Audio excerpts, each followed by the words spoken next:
you know, I think the first time we did meet you is when you were part of yes, I interviewed you with the rest of the guys in As Yet. Um, One of the things about our show is that the fans always like to hear the backstory. And with the four of you there, we couldn't really get much of it. So, international audience, great to always start off with where you were born and raised, and then we just go through to where you are now. Okay, so yeah, I'm Kenny Terry, and I was born and raised in Philly. Well, actually, I was born in New Jersey, Okay. and I was raised in Philadelphia. So by the Okay. age of 5, I was already living in Philadelphia, and Okay. so I've been in Philadelphia all the way up to the time that we got the deal. So, So growing up in Philly, though, what was that like? uh, I mean, it was a life of sorts because I mean, it's a lot of people. I grew up in North Philly. And in North Philly, you have the row homes.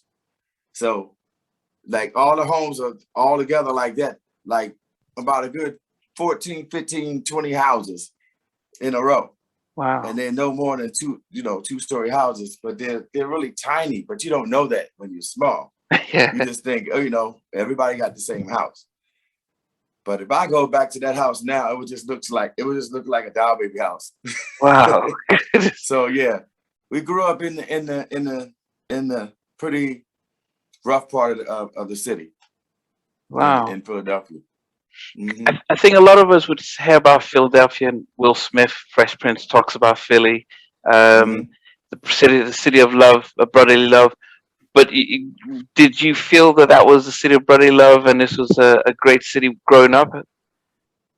Well, believe it or not, yeah, only because you know, for the most part, I stayed in house. Like I wasn't one of those kids that was always hanging out and playing with all the kids all the time.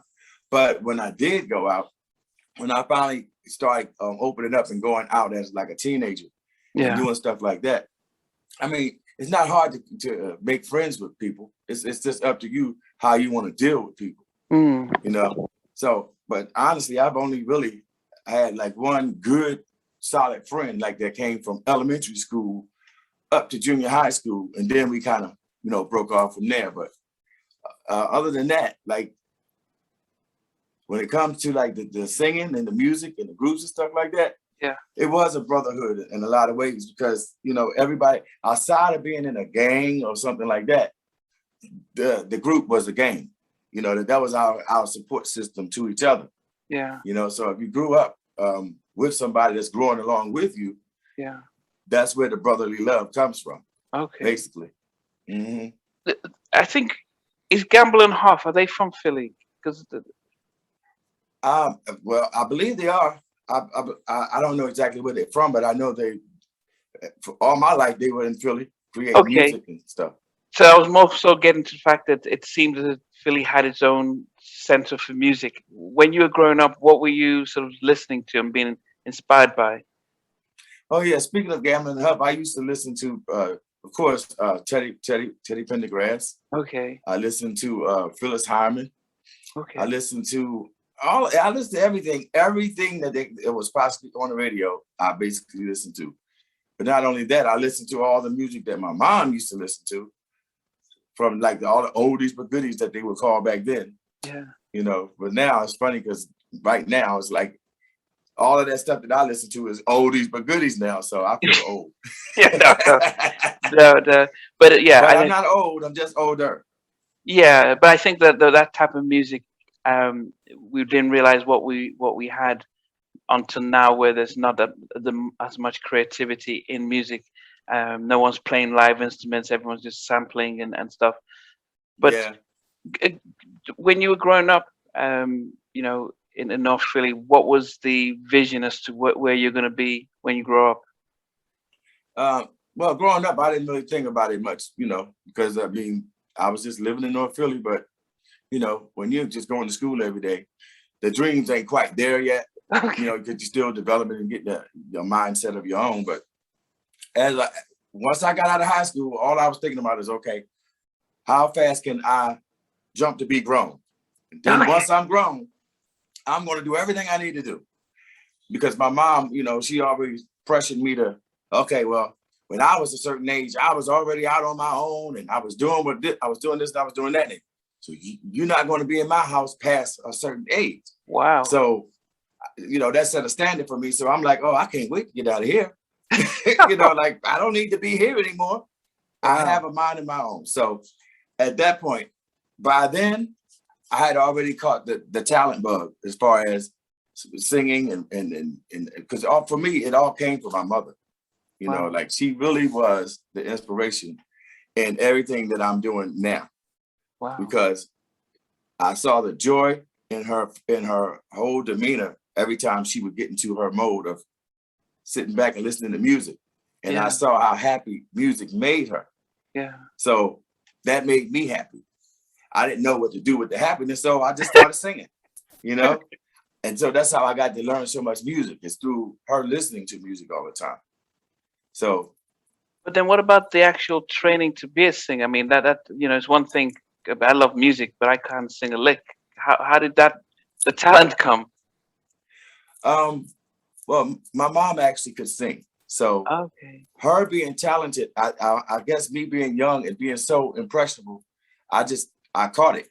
Like, so I was sitting, I would watch her and I'd be like, okay, how is she able to sound like the people that she's singing? Like, okay, Sam Cooke, for instance. Yeah. Everything that he sing, she would sing it from beginning to end exactly like him, because it was easy because she's a female singing a male song. Yeah, yeah. So she had a lower voice for a woman, but it was strong enough you can hear it over top of the music, So she would have that talent of always being able to lock down. She had a good ear, so she wasn't tone deaf. She knew exactly what the person's vibe in the song was supposed to be, and so she would just sing it effortlessly. But she not only sang that way, she also was a comedian. So she would always be able to impersonate different personalities, like in the neighborhood, stuff like that. Okay. So that was always funny and entertaining to me. So I would take that and I'm like, oh, I'm going to keep trying to learn what that is, because she always knew how to make you feel at home, but at the same time entertain you. So it was never a boring moment in the house. Yeah. You know what I mean? So from the singing point of it, I just wanted so bad to be able to get into the music the way she did. And it got me a pretty long way. But as far as vocal training, so I would consider her my vocal trainer, but she didn't train me. She didn't even know I was singing for a long time until I got into the junior high. She knew I wanted to sing. I was on the choir in school. Yeah. But when I got to high school, that's when I really got more serious about it. But my first vocal training was literally singing in high school in the gospel choir. Okay. So, but that's when I learned what my vocal range was. So the teacher had me originally singing tenor. So, in a gospel choir, you have sopranos, altos, and the tenors. Yeah. And you got the sopranos, and then you got the altos, and then you got the tenors, so everybody's yelling. So I'm in there, and the teacher that was teaching us at the time, she knew exactly where I was coming from. She knew how much of an ear that I had for music, and how close attention I paid to different characters and different voices. So she knew how to bring my style out of me.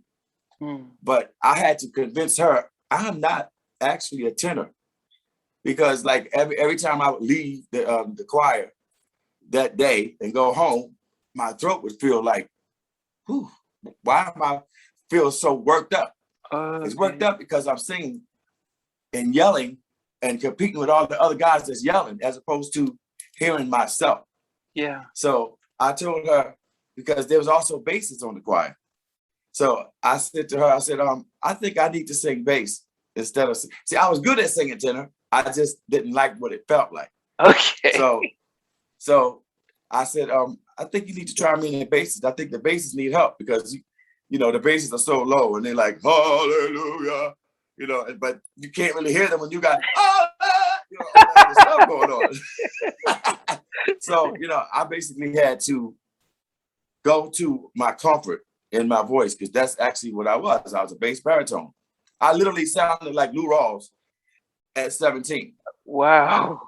Yeah. So I knew at a certain point I'm going to have to, you know, make the choice that's right for me. So once I did that, the teacher kind of played more to that for me. Okay. But when I still went to go to sing lead, she still would put me anywhere. It wouldn't matter. Okay. So that training is initially what got me my range much wider. Wow. Which really helped me out a lot once we finally got the deal and did all of that. Because when certain people would fall off, I was there to pick it up. Yeah. And stand in. So going back, I think one of the things that's been fascinating, because, you know, we've got an international community of music fans, so from around the world, and most of the time we hear stories, it's about, singing in church and then it came out, but very few of you do sing in school as opposed to church. But within the school setting, was there, and I do, we wonder, those of us who are, you know, not American, that we always assume you guys, as tall as you are, you're probably playing basketball or baseball, and singing wasn't really something that you'd get into. But how did you make that decision to focus on the singing and put the other things aside? Because I don't know, singing was my outlet. Okay, aside of singing, the way my roster went, the last 2 periods of my day was ROTC, you know, Reserve Officers Training Corps. Okay. And then the choir. So somehow I didn't have to do as much physical activity. I mean, I still had gym, but I didn't have it every day. Okay. So I was able to pick and choose which ones I wanted more. So I went for the ROTC because of the discipline. I wanted to have my own discipline in what I was doing. It didn't take me to the service because I figured, you know, I don't know if I want to choose that decision because I don't want to just be a singer in the service. You know what I mean? So I was thinking about all that stuff because I've seen the bands, the Air Force bands and all that stuff. And I'm like, that's not big enough. Yeah. But I made a decision when I was in, when I had the choir, because it was my outlet. Like, that was what made me the happiest. And then to, you know, when you first start the day off of school, it's like, okay, I'm here with these jokers. You already know who the class clowns are. You know who you have to listen to, and then you know where you need to be in order to focus on what's on the board. Yeah. So I was always closer to the front of the class than in the back of the class. So my mother raised me well. She was pretty disciplinary with me. So I knew not to act up so much before, you know, I would get in trouble. Yeah. So, but to go through the whole day and know that I was going to have music at the end of the day, I was so happy. Because I figured, you know, something's going to come out of it because, like I said, the training all came from being disciplined to stay on your note and know what you're singing in the choir. But at the same time, we wasn't just singing. We were rehearsing for shows that we would do for the school. And even without that, I guess I always had the knack of wanting to be on stage because even in ROTC, I used to be the guy that sings the national anthem at every assembly. Okay. So I got known for that, you know? Yeah. And so I think this is probably in the 80s. Who were you looking at as like, wow, you know, as which recording artist was out that you were looking at and thinking, wow, this is my inspiration? Okay. At that time, believe it or not, the group Guy was out at the time. Okay. And they had a contest that year that the most people in a particular school that had the best attendance would get a free concert. So our school, Simon Gratz High in Philadelphia, we ended up winning that contest. Wow. And we had Guy come to our school and sing. You're kidding me. Guy. Yeah, so that was mind blowing for me because I'm like, at that point I had never been to a concert. I see and hear stuff, but I had never, actually been live at a concert. But at the time too, Keith Sweat was out. Okay. So people at school called me Keith Sweat because every time they saw me, I had the box haircut, and I was always singing, and I was, I had that baritone voice, so they always knew, okay, he's going to do something in the singing world because he's always singing. That's what we know him for. Wow. And like I said, from school, I never just stayed out. I come straight home because I know I need to, whatever homework I need to do, I need to get it out of the way. If I didn't have homework, then I'm going to find something else to do. But yeah, I was kind of like I wasn't an introvert because I always got along and I didn't mind going out. It's just, if I didn't have a reason to go out, I'm not going outside and getting into no arguments with nobody. That just wasn't me. Yeah. Even as a teenager. So yeah. What was it? I mean, I've interviewed many from Damien to, to even Timmy Gatlin and Mucho and all this about Guy and stuff. But what was it like as having them come to your school because they were the biggest band, R&B band around? What was it like watching Aaron and his vocal range? It was, yeah, I'm gonna tell you, it was kind of intimidating because like I said, I'm a bass baritone, and at that time, I wasn't fully aware of how high I could go. Yeah. But believe it or not, I owe a lot of my upper range to Aaron Hall. Wow. Because I kept trying to push myself to the notes that he was hitting, but it was like I was running a car motor, but I was only getting to a certain point. Yeah. And then it just kept. I kept trying to figure it out. What am I doing wrong? Why can't I get to this note? And then it's the conversations I would have with not just the music teacher that I had, but the substitute music teachers that would come in. And after a while, the conversations made sense. I'm like, oh, so if you pull back on your voice instead of trying to push it all the way out here, maybe you could get a higher note out, Mm-hmm. And then certainly it worked. It worked. But it took a while for me to get the confidence to pull it off in front of an audience. Yeah. But practice made perfect on that. But as far as the group itself, I was overwhelmed. I didn't know, because that, like I said, that was my first experience of a live concert at that level, at that point in my life. Yeah. So, no. And I'm trying to think, did we actually get to meet them at the end of it? I'm not sure. All I know is when I saw that, I'm like, that's going to be me. I'm going to be on that stage. It's going to happen. I just don't know when. Wow. So, yeah, it just influenced me even more to push toward that. At this time, then, were you then in your mind, I'm going to be a solo artist, I'm going to be, like Keith Sweat and stuff? Or did you think, because I'm thinking there was an emergence of a number of groups that were forming. What was your thought about how best to make it? Oh, see, this is pre Boys II Men, I believe. So the only group that I had really admired was New Edition. Oh yeah, because they were young, but I didn't know that I was only like 2 years younger than them. I'm thinking, they're older, and then I'm much younger. But I just felt it's just weird because I would sing their songs, but I would be singing them much lower. Wow. So I mean, to me, I'm like, well, God, are they ever going to grow up? Sound wise, you know what I mean? But again, I was still going through learning my vocal range and all that in high school. Yeah. But after that, I think I was more focused on getting a solo deal because I hadn't been in a group yet. Yeah. But then I started getting introduced to different people. And then, because I didn't meet the group until 1991, I think it was. And I graduated in 1989. Okay. That's telling my age, but that's okay. Hey, like I said, I'm just older. I'm not old. Yeah. So I met them between 91 and 92, I think it was. So by that time, Boys II Men was already out, and of course, Take 6 was already out. Yeah. So I didn't really listen to Take Six as much until I met the guys. And then I'm like, wow, they sound like Take Six is 4 people, you know? And I'm like, but what they needed from me was exactly what they got from me.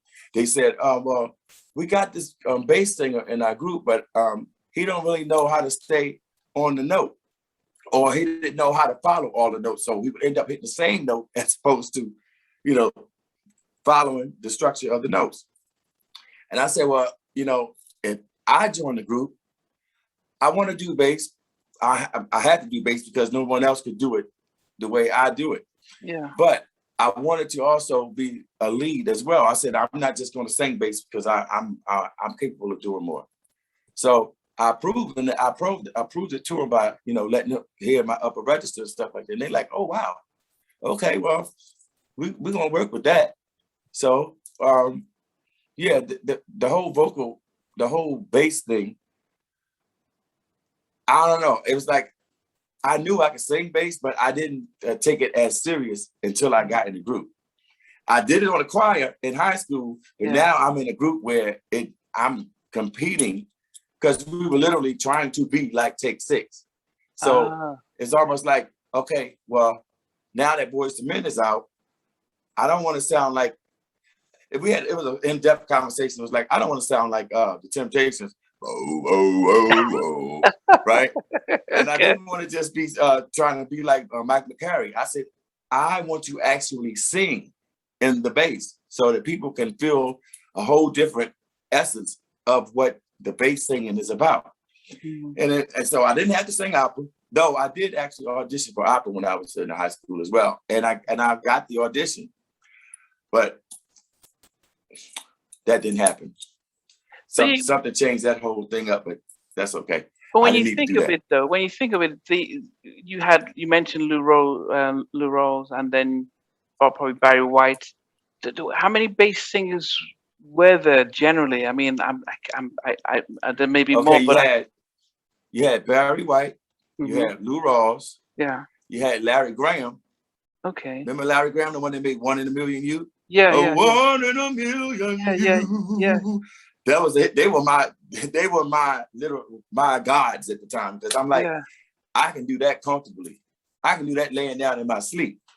But the industry is so tenor driven. So it's like, no, every other person is from Stevie Wonder on down. Everybody's and I'm like, how am I going to get there?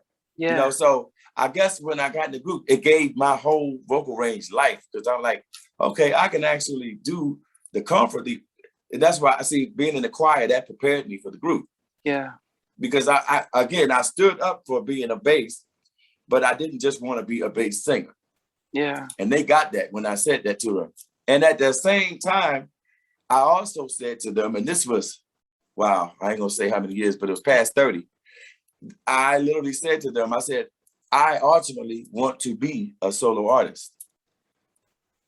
But I didn't say I was going to jump and do it then. I just said, ultimately, that's my plan. That way, no one's going to be surprised when I actually make the decision. You see what I'm saying? Yeah. But then, fast forward to, 30-something years later, I was loyal, still loyal, and still capable of making that decision. Yeah.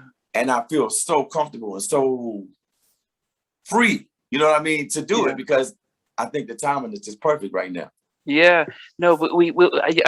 Before we get there, because I think what's interesting about your story and journey is that I do wonder how, when your mindset is to become a solo artist, and this is starting off, and then you have to be within a group. Is it? Do you see it as this is a chance to at least get out there and then establish and then move away, or do you just, because some people can just settle and forget the dream of being solo, or some people join the group and not give 100%. They're constantly looking how to get out as quickly as possible. Right. What was it for you? Yeah, for me, I was never trying to look for an escape out. I was always so happy living in that moment because we together made that happen. Yeah. So I I was satisfied with that, but I was only satisfied to the point of, okay, what's the next step? And I got to a point where Kenny Babyface himself, he goes down in history saying, I am one of the best bass voices he's ever heard. So to hear that, that could have went to my head. I could have been like, oh, you know what? I'm gonna go get me a solo deal now. Yeah. But no, we still were trying to get to a certain plateau. It's like, how are we going to get there if all I'm doing is trying to run away? Yeah. I didn't join for that. I joined for the sake of really making it happen and for us to make the proper decisions that would get everybody paid. Yeah. And, just like in any group situation, unfortunately, it doesn't always pan out that way. Now, but I lived through all of that. I lived through many people coming and going, thinking, oh, you know what, I'm smarter than y'all. Y'all don't know what I got going on. I'm gonna tell you a little bit to make you think that I'm in there, but really I'm talking for myself. Okay, that's the real deal that happens with many groups. And I'm sure anybody that witnesses what I'm saying right now would be like, yeah, that happened. Yeah. And that's just I'm the living example. It doesn't have to happen that way. Beyonce is the living example. It didn't have to happen that way. Yeah. You see what I'm saying? She went on and did what she needed to do, and they did have a reunion. And I'm sure, even right now, if they choose to get together and have a reunion, the world would love it. Yeah. So that's basically what my plan was all along. So I think one of the things I wanted to get to is the fact that growing up in North Philly and now you're signed to LaFace and you have Babyface, LA Reid, your TLC, everyone on the label. How was that shock to the system, and how did Mom respond to, like, look, my baby's now a recording artist? It took my mom all the way up until us getting on the plane to actually believe it. I mean, she knew about the accomplishments that we made locally. I mean, we won a lot of talent shows. It wasn't karaoke back then. It was literally, you going to this show, we're going with the intent of winning. We didn't know how good the other talent was. We were just trying to be as strong as we could be in our own. And a lot of those shows, we were shocked because we were like, it's one thing to be talented and you really trying to show off your gift and get somewhere. And it's another thing to be overly confident and not realize you don't sound right. So we live with that comedy because we really worked hard at what we were doing because we strive to be excellent. Yeah. But we started to realize, everybody's mindset isn't the same. So that pushed us even harder to want to get to that point so that we can be pioneers, so we can actually show them how it can be done. Yeah. So, but as far as my mom is concerned, my mom, I think she regretted the fact that she didn't go anywhere with her talent and with her voice. So she tried to ignore the fact that what I was doing was actually going further. Because at a certain point, she was just like, well, what you need to do is sing gospel. Okay, well, I did that in high school. That gospel is fine. I don't have a problem singing gospel, but this is where I'm at right now. Why is that a problem? Because I would always talk to my mom and try to get her to understand I'm thankful for the talent, but I can't stay stuck like you, because she was just, she was comfortable in her element of singing around the house. She wasn't trying to push to go further out in the world like that. And her last excuse was, oh, well, you know what? I had to take care of you and your brother. So I couldn't do this and I couldn't do that. Okay, well, blame me if you want, but I want to do this. And, that's basically what I did. Yeah. And, but it just panned out. But you didn't criticize your mom for that. You didn't say you should have been a star. No. Okay. No, no, because I don't think that's what she really wanted to do. If she really wanted to do it, she would have did it. Yeah. I just think that she was fearful of it because she hadn't done that. Yeah. You know? And for me, it uplifted me more to want to go past that point because I saw that I could. Yeah. You know? It's one thing to know you got a talent. It's another thing to actually want to execute and move on to you know, and you know, my mom still got blessed in other ways. Yeah. But as far as the singing thing, she just was more comfortable just being herself instead of being in front of the camera. Mm-hmm. So no, I never criticized it. No. Okay. I still to this day thank her, Lord rest her soul. Yeah. I still thank her. But I think she thought that I wasn't going to give her credit. Okay. For doing all that, because at a certain point she thought that I was trying to be like her. Mm. You know, like before my voice changed, I literally sounded just like my mom. Okay. So now, I mean, like later on when my voice changed, I took my range to a whole nother level that wasn't where she was. Yeah. And the funny part about that is my mom was a smoker. She was a heavy smoker at a point. And so she ended up sounding like me. Because she would always say to me, like, okay, well, I hear you singing and it sounds good, but why are you singing in the basement? You know, like, okay, you know, saying that my voice is, why am I singing so low? And I'm like, Mom, that's my range. And then that she finally understood, this is me. This is not you. Yeah. I may be the male version of you, but I'm not trying to be you. I'm not trying to be like you. Yeah. And so, I had a struggle with that because my mom wasn't trying to get me doing a lot of singing and stuff like that.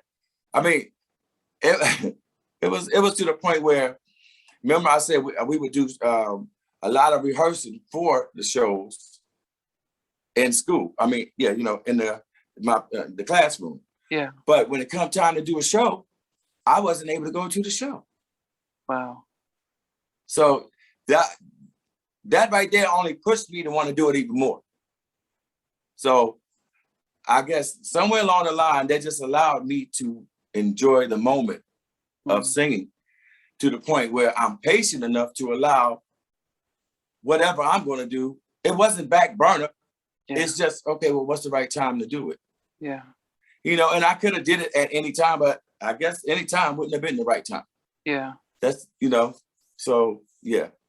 And, you know, the banner behind me says must be the music. And you've just explained to people what the show is about, because a lot of people have talent, but not all of them have the talent to take them to the next level. And that's why we always want to know, how come you're in a choir with other people, but where we don't see them on TV, we didn't hear them on the radio. And that's the journey that we like to track, because it's inspire other people to think, you know what, if Kenny could do it, you know, why can't I just, you know, see past my surroundings and just start shooting for the sky? Yeah. And I had the group. Okay. Mm-hmm. I had the group to think for that, you know, because we made a lot of really great decisions along the way. And we believed in each other. Yeah. Okay, what I'm talking about now is the original 5 members that we were. So, I'm not gonna spend too much time on that, but I'm just saying what that group is, the group that got us to Babyface. You know? And then everything past that started to change. So when the members started to change, the whole atmosphere started to change. Okay. But because of my training and what I had been through, I'm like, there's no one monkey stopping no show. Okay. And I'm going to stay in my determination, because I've had enough people tell me what I'm not going to do. Yeah. Oh, you're not doing that. Even my brother said that to me. I love him and he's here. I hope he see this and understand where I'm coming from. But he said that to me, and about 3 weeks before we got the deal. Oh, you ain't going nowhere. You ain't doing that, because he couldn't see it. He's not a singer. He didn't understand that. My brother's an auto mechanic. Yeah. Well, he don't, you know. Yeah. But he loved me nonetheless. He when he found out about it, he was happy for me. Yeah. So I don't hold him accountable for what he said to me. I held myself accountable to move to where I can be. Yeah. I think one of the things that it was really important that you mentioned was the fact that a lot of your groundwork was part of the group. How long were you in the group before you got the deal? Because that seems as if it was a lot of training and concerts and performing. So how long before you joined the group that you got the deal? Okay, it was a good solid 3.5 years. Okay. I think, yeah, because we really we went hard. Like, I mean, I understand that you know, they had this thing of wanting to kill everybody with the harmony, but we also had to kill people with the vocals and I was more so the soulful one. I mean, if you listen to most of our stuff, I'm the take it home guy. Okay. So yeah. And I was the one that was like responsible for a lot of the power vocals before we got the deal. And then when we got the deal, you know, we got a new member, and then it was a balance thing. You know, Kenny Babyface, he decided, okay, well, I'm going to do the same formula I did with After 7. So you got the high tenor, and then you got the, you know, the second right up under him. And so me, I'm the second one, but I'm coming from the bottom all the way up. Mm. So if you listen to that first album, I'm hitting the highest note on the album. Wow. but that's just because, you know, I was able to do that. I trained myself to do that, but I didn't actually get vocal training until like halfway through the album. You know, like when we were literally out there doing it professionally. But then thinking about that, then because you've described an amazing chemistry, the five of you before the deal, and then you know things change, and for some reason things change. Then you get the deal, and then you now you got Babyface who's doing the whole album, and he has a vision. You know, you mentioned After 7, so he's thinking, okay, this is what I did with my brothers, and they were successful. If in hindsight, if you guys were signed and maybe were in Atlanta where LA Reid would have said, if you guys could take control of your stuff, we'll give you some producers, but you guys produce your album. Do you think we would have seen a different After 7? Sorry, After 7, as yet. Sorry, After 7, yeah. You know, it's a good question. Probably. And not because Kenny's influence still wouldn't have been there. It's just because, that was inevitable that we were going to do a song with Kenny. And it was inevitable that was going to be the song that actually got us, you know, platinum records and stuff. But it's the cool thing is he knew we were self-contained. So it wasn't a thing that we came to the table with over 13 songs. We sang we sang his mother-in-law, Lord rest her soul. Yeah, we sang her to death. No, we didn't sing her to death. No, but we sang her all the way through the dinner. We sang through dinner, and we sang, and we didn't let her go until we got Kenny on the phone so that he could confirm that he loves us, because he had already heard the tape with our demos. Yeah, and that's when he was like, well, if you guys sound half as good as this tape, then you got a deal. So we wasn't gonna let that go no matter what. you know? But at the same time, we knew we had already dealt with enough managers in our amateur day. We already knew what we were dealing with. Yeah. So we just dealt with it. And in dealing with it, still we managed to get seen by the world. Yeah. And we managed to manipulate time enough to do what we were doing. And so, yeah. So I interviewed. So I've got 3 people that I remember interviewing. Donnell Jones, who was signed to LaFace, but he was signed. He was on the Untouchables. Cassandra Lucas, part of Changing Faces. They were part of I think Big Boy, but they're part of the Untouchables camp, but signed to Atlantic. And then Buddy from Intro, you know, they were part of Untouchables, signed. And because they were part of a production, they were able to do their own music, you know, with the in-house producers, produce their own sound. And then that was taken to the label. So we got them as opposed to a modified version of what their talents were. And I do wonder if you guys were probably signed to a production deal which allowed you guys to express yourself, would have seen a different, and that's why I said if you had signed directly with LaFace, we would have seen something different instead of the direction you went. Yeah, I mean, you know, long story short, we would not have been considered stepchildren. Yeah, that's what I call it, because you know, it's like we were on one side and another whole division that wasn't totally developed yet. Yeah. So we were looked at. I mean, come on, Atlanta. We were from Philly. Yeah. We were treated like we were some bougie people from. No. All we had to do was just go down the road. Yeah.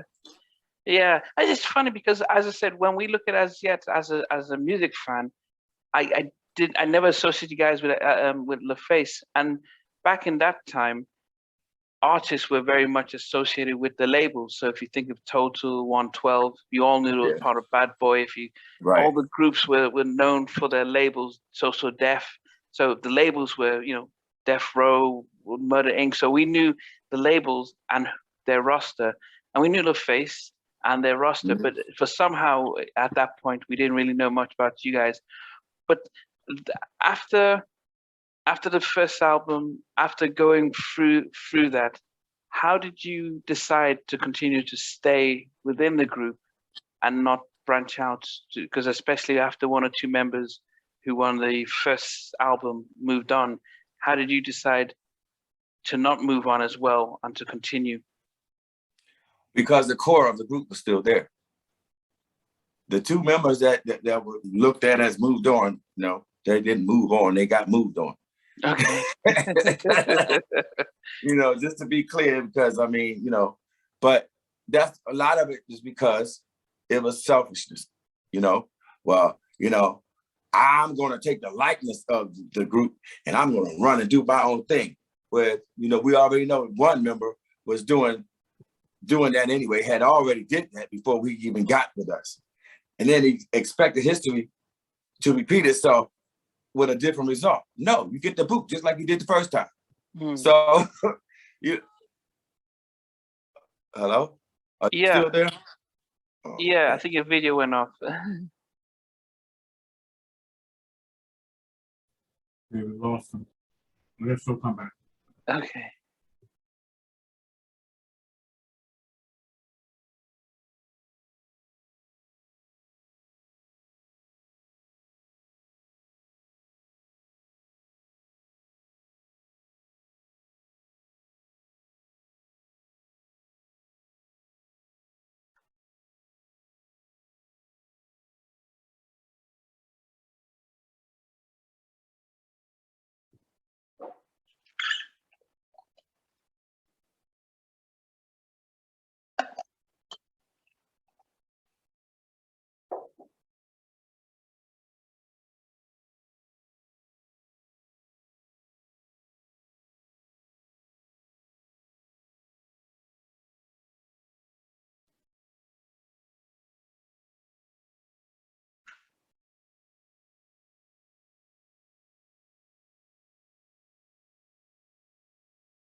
Okay, we lost you for a second. Yeah, that's the only thing I hate about using these phones, man. You try to move stuff out the way and then mess up your whole conversation. That's bad. Yeah. So, yeah, you know, one of the, you know, I've done many interviews and you know, and you build relationships with some of your previous guests. And so Sean is somebody that I've built a good relationship with and stuff. And he was very sincere in his stuff. Did you form relationships not just like this is a group and I'm going to move on, or did you guys really form friendships with the core that you could talk about? Yeah. But the unfortunate part about some of these relationships is if you, from a business standpoint, is going to be that disrespectful and selfish and try to do some conniving, sneaky stuff, that's usually your character. That's basically the base of your character. So if that's the type of person that you chose to be and can't see yourself not being, then no, that's not a friend that I want to hang out with, No, but I can truly say I've been friends with everybody, but I can't say I'm friends with everybody now because it's too many faces. I don't even remember them all. Yeah. No, we I think the Temptations led the ground where they kept revolving members and things like that. But so you've gone through now. The last time I did see you, people would know that it was you guys were you were part of As Yet. You were about to there was 4 of you now at that time. You had you guys were looking at releasing some singles and then an album and stuff. In this 3-4 months since then, what changed? Because people would wonder, okay, we just saw Kenny as part of it As Yet, and he had his interview, and they were about to release a Kleptomania, and nothing's changed. I just added to the list of things to do. Okay. So As Yet is still As Yet. I'm still with As Yet. I'm never not going to be with As Yet. Okay. Because I was there to help lay the foundation. So that's going to always be. But it's just now this is the right time for me to do more. Okay. I know more, so I can do more. Yeah. So I think I'm at the point now where I just need to give myself more credit on what I know, as opposed to what I see happening. Okay. You know what I'm saying? So that's basically all it is to me. And like I said, I speak of my mom a lot because some of her last words to me was, you don't have to just do the group thing. You could do your own thing too, right? And, that was just something that made me think, like, why? And, and it's so sad for me because like, she's not here now. So she's not here to see that. Yeah. But however, she was here to see me with As Yet one last time. So I'll forever have that in my heart and in my memory. But, for my mother, remember, I told you, my mother wasn't too supportive in that way. Or at least I didn't feel she was. But behind my back, of course, she loved everything I did. Yeah. But she wasn't the type of person to articulate that to me. Yeah. So for her to say this to me, it really meant a lot. So I was like, and that wasn't so long ago. You know what I mean? My mom just passed like less than 3 years ago. Oh, okay. So, so that is still strong on me, knowing that she wouldn't have said that just to say it. She said it because I needed to hear it. Yeah. You know what I'm saying? Just like it's issues that you have as you get older, blood pressure issues and stuff like that. My mom said to me one day, you need to check your blood pressure, and I went to check my blood pressure and realized, wow, this ain't normal. You know what I'm saying? So certain things that your mama tell you, you listen and you take it in, or else you might end up assed out. Yeah. So people then wonder timing wise because we're looking at timing. It's pandemic and all this thing. But why did you think about 2021 as in now it's the time? Because what changed? How did the avenue, how did the door open for you to say, now this is the time? Well, just meeting people and talking. Yeah. And, Father MC. Yeah. We met. We as yet did a song with him too. I don't know if you followed that, but well, I think he had put it out, snippet out of it, Yeah. or whatnot. But yeah, that's basically how our relationship got started. Okay. You know, and you choose who you want to deal with. You don't have to deal with people just because you deal with them. Yeah. But no, we ever since I met him, we clicked. Yeah. And it's like, I know where he is spiritually. I know where he is, and he knows where I'm at. So I couldn't turn down that. You know what I'm saying? That was like me, like I'm shutting myself down when I already know I know more. Yeah. Like I said. So I'm just adding on. I'm adding to what I should have done already. Yeah. But I don't look at it like I missed my time. I just look at it like, now's the time. I'm in a very, very good place right now. Yeah. And I don't want at this point to just depend on what As Yet's doing.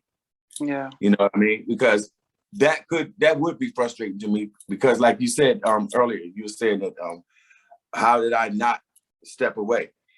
And don't get me wrong, there's been times where there's frustration because of certain decisions that didn't either fall the right way, or certain things didn't happen. But this decision has nothing to do with all of that. It's more so, why not? Yeah. Yeah. I did hit. So yeah, because when Father put out the snippet of the track he did with you guys, and I was like, wow, this was really, it was something, a throwback, and it was, I was surprised he actually, I didn't remember he did stuff with Ray Parker Jr., that he was a good writer and producer, so it took me by surprise. But it was the fact that, wow, this is a really good single. Actually, I thought it was a better single than the Kleptomania that you put out. Oh wow! But then because it felt had the more of a vibe that the groups that really would have done better in the airplay, because it felt distinctive and it showcased your vocals. But I didn't see this; it didn't get released and everything. Was it at that point during the recording that you started to, think about, having your own material and thinking about your own solo stuff? No, mainly for me, it's more so, okay, I have a story to tell that has not been told. And the only person that can tell that story is me. As Yet can't tell my story. I could tell stories about As Yet all day because I was a part of it. Yeah. But me, my life, my story, my experiences. Yeah. It's just overdue. Yeah. It's overdue. Yeah. And I don't apologize for it. I celebrate it, because I'm like, I feel like I'm growing up. Yeah. So in that sense, I'm not old. I'm not even older. I'm still just as young as I was when we first came out. Yeah. Because this is a whole new me. Yeah. So, and in that story, that's gonna bring me to the forefront on my own. Yeah. You know what I mean? It doesn't take anything away from what I've done. It just means, wow, hello world, how y'all doing? So what are we going to expect? Because and what are you going by? Because what's your stage name that you're going by, and what should we expect from you? You should expect from me. Okay, first of all, I'm gonna say me. But in the definition of me is, I'm a soulful singer, but I'm also technical as well, which means I can go anywhere I want to go as far as style-wise. But I mean, as far as like pulling together a project, it's just me all in one ball, one big ball. And it's like, okay, because all that I've done with As Yet, you've heard my vocals, the stuff that I can do, but it's not the same. It's literally me being a part of a story. But me, myself, I actually have my own story to tell. And yeah, I will be writing with different people, but I'm also going to be writing my own stuff as well. So yeah, let's not play dumb. We are here to make some money as well, you know, and that because that's going to take care of the mortgage that I'm paying on my house right now. Okay. You see what I'm saying? We're not going to act like it's just, oh, I'm just coming to say hi to the world. No, the world needs to know that I'm here and I'm not going anywhere. And I want to make sure that my product is achieved and accepted. Yeah. You know what I mean? And I don't feel like I need to compete with anybody. I'm in a state of my own.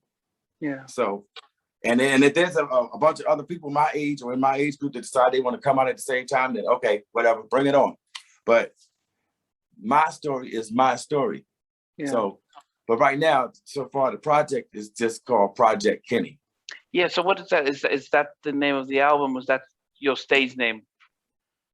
No, that's probably, that may be the name of the album, but I mean, it's still too soon to tell. Okay. Simply because we're still in the works, but we've been working. Okay. We've definitely been working. I mean, there's no doubt about it.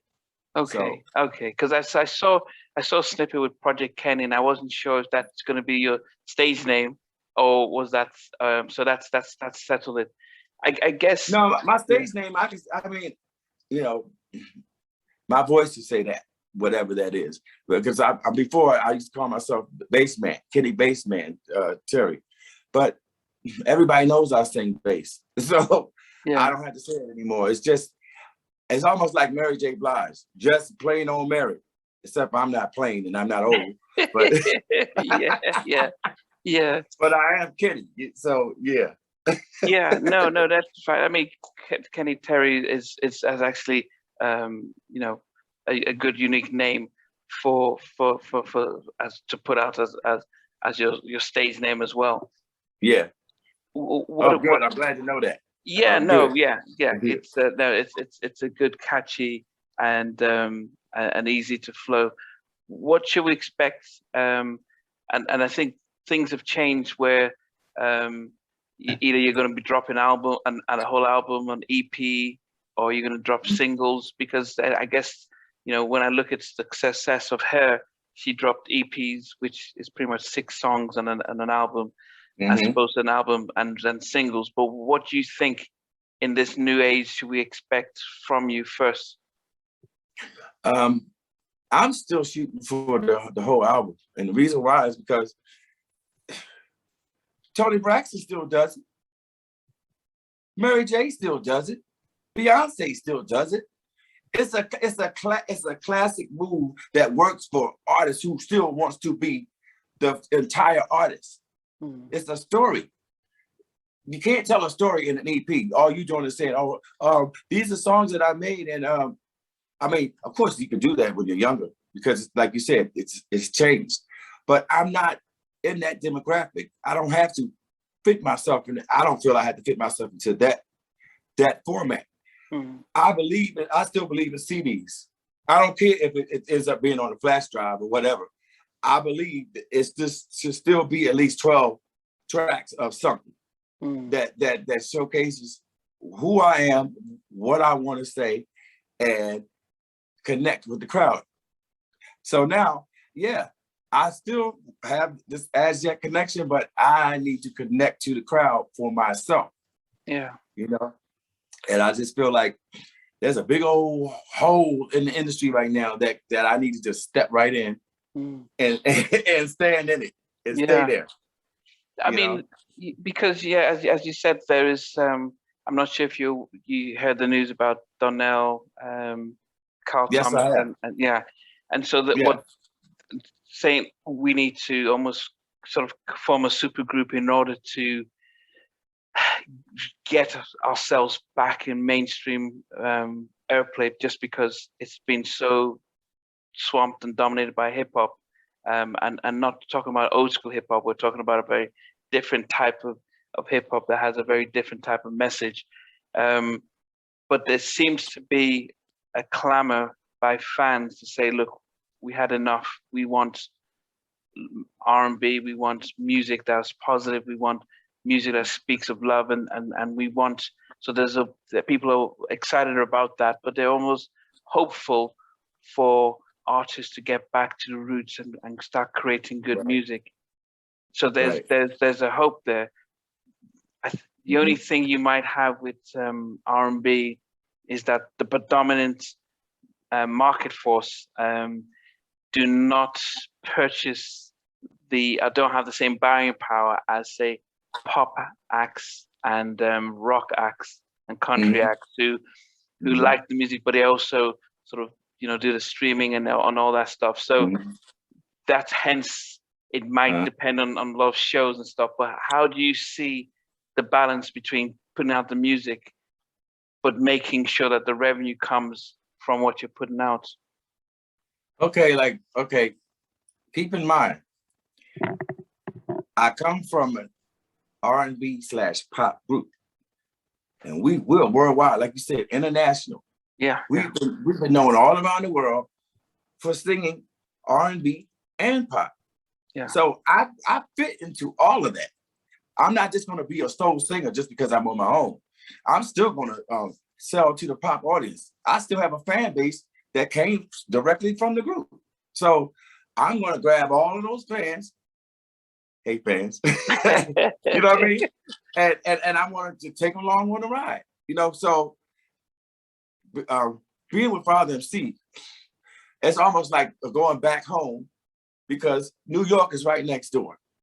And hip hop was right there. We grew up in the same moment of hip hop. So we were a part of that. It's just that we sing over here. Yeah. It didn't mean that we should have done more collaborations with hip hop artists. That's what I'm doing right now. And we know Father MC is classic hip hop. So why wouldn't I stick with my demographic in that way? I still, by the way, there's a lot of artists out there that I do want to work with, and I'll mention those in a minute. Yeah. But to have the classic machine of Father MC and his hip hop, and then put it together with me and what I bring to the table. Yeah. It's like a whole new thing all over again. But like you said, it's creating the music all over again in a way that this generation needs to figure out. Yeah. Because they already know that their parents listen to this stuff.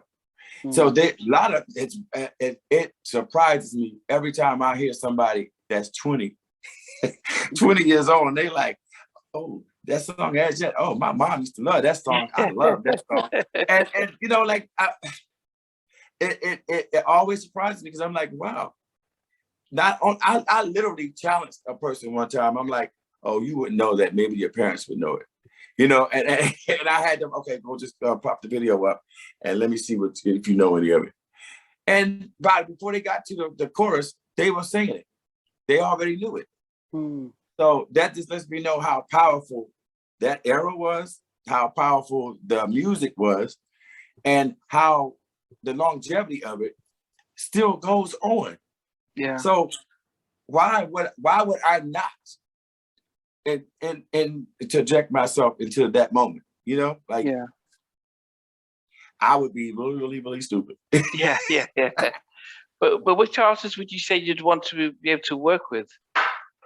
Okay, first of all, because I've said this on interviews, I always mention her, and I love her because she's the real deal. Like the amount of musicality and knowledge that she has, and how classy she comes across at her age, that's phenomenal. That's phenomenal. So the other person I wanted to mention was Jasmine Sullivan. Come on now, she's from Philly. Okay.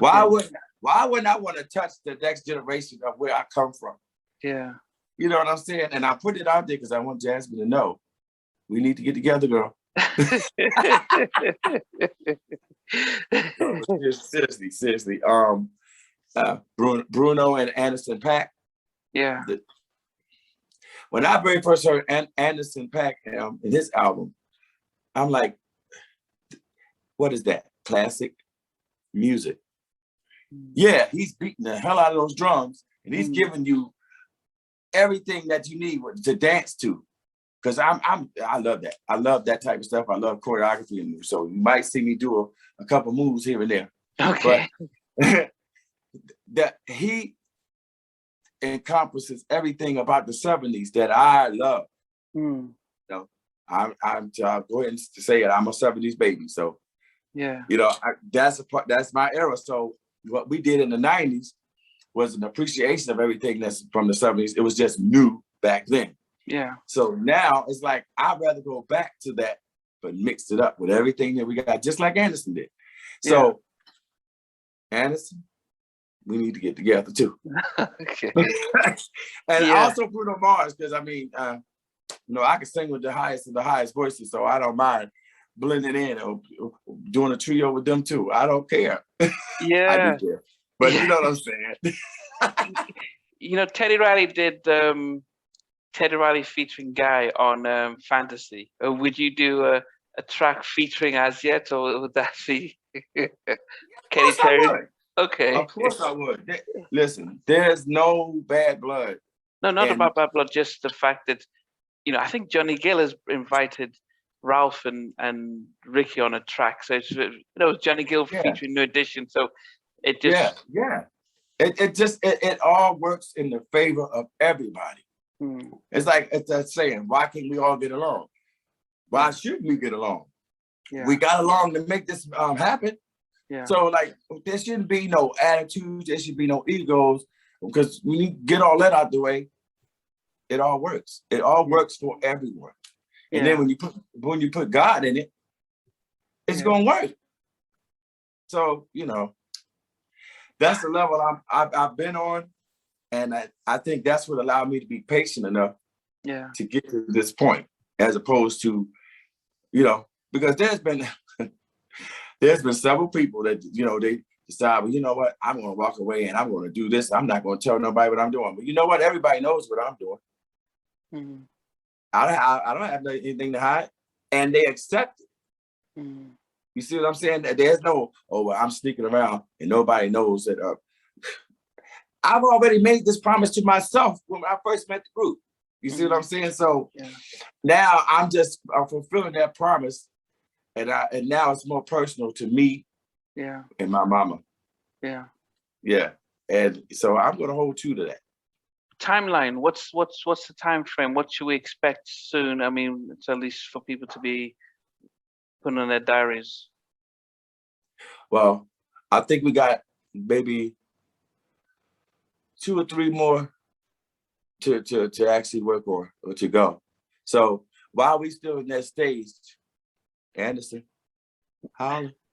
No, and then Jasmine, I'm gonna have to reach out to these people that I love and see what I can do. Because, the only collaborations I have so far is Father, you know, and that's great. That's all to the favor, all to the good. But would we expect a single first before while you're finishing up the album, or would you wait? Or what should we expect? Well, the album pretty much is almost done though. It's enough stuff to pick and choose from. It's just making that part happen. But and just may well be a single first. Okay. You know, but I mean, I can't really put a date on it yet, but it's coming soon. None of this work is in vain. Yeah. No, it's as I said, it's you know, and I think it's a time. What verses and the Teddy and Babyface verses, and even the Bobby and Keith Sweat verses, and Pastor Mike really rekindled our love for the music of the 70s, 80s, and 90s. And it's getting people to say, man, we forgot that we missed this stuff. And so it's a good time to come out with stuff that is, that's not trying to copy what's out there, but trying to, you know, be original and soulful. Apply yourself to the music. And that's when it's most genuine. I mean, not genuine. And I think that's what people are looking out for. But you know, I think it's been great going through this journey, which you're hearing, hearing the backstory, and because it kind of gives us an understanding as to, the project that you have going forward, everything about hearing your backstory to where you are now. That's part of what the show really loves to celebrate, because it's everyone, not everyone can sing, but not everyone can get a deal. Not everyone can, have a number one hit record and as part of a group, but also be able to say, now I'm ready to venture out and stand on my own 2 feet. I would assume when your singles out that you would you be going on tours to promote this this album, or and how would that be like going solo on stage compared to, because you're so used to being part of an ensemble when you've been on the stage for the last 30 years or so? Well, I'm not shy. When I hit the stage, I don't care who I'm with. I consider that my home. So everybody that comes to see the show, they're coming to my home.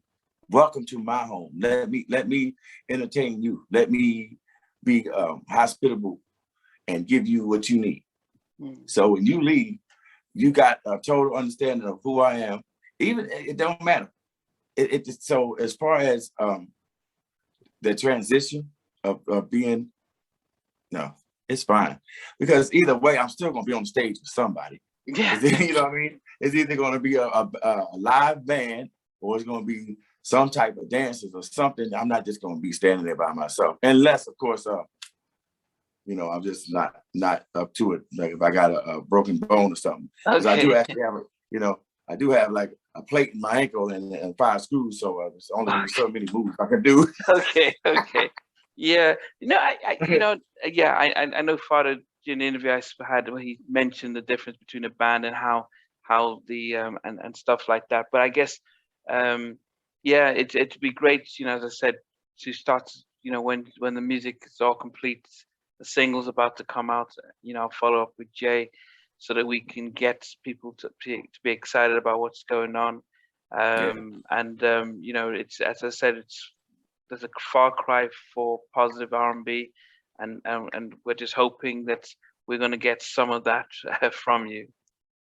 But I promise to give you that classic R&B, but I think I'm going to still be kind of lending myself to hip hop as well.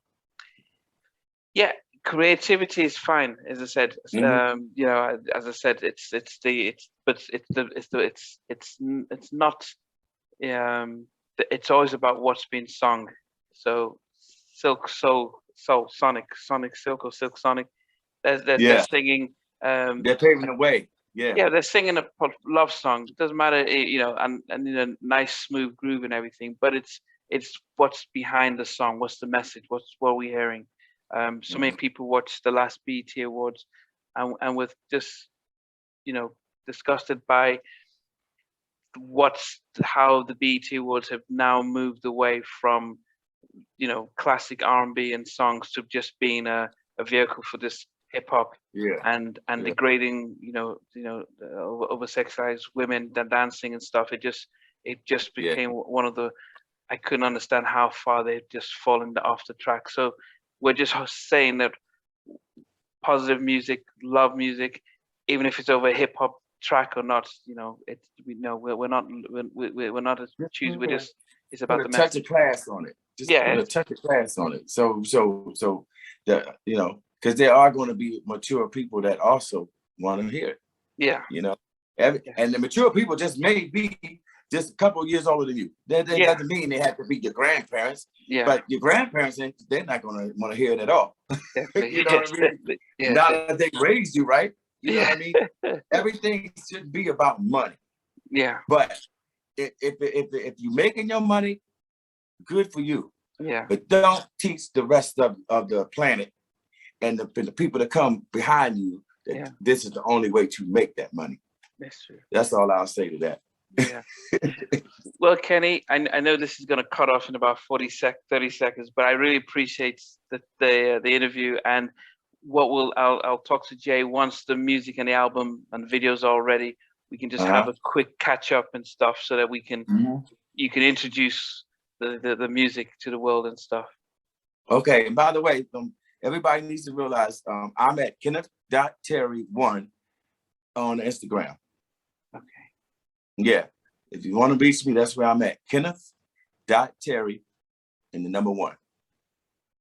I'll be sure to put that out. Thanks for watching. Please remember to subscribe to the channel, but most importantly, to press the notification bell so that you can be notified when we do have a new interview. Loads to come, but thanks a lot for watching.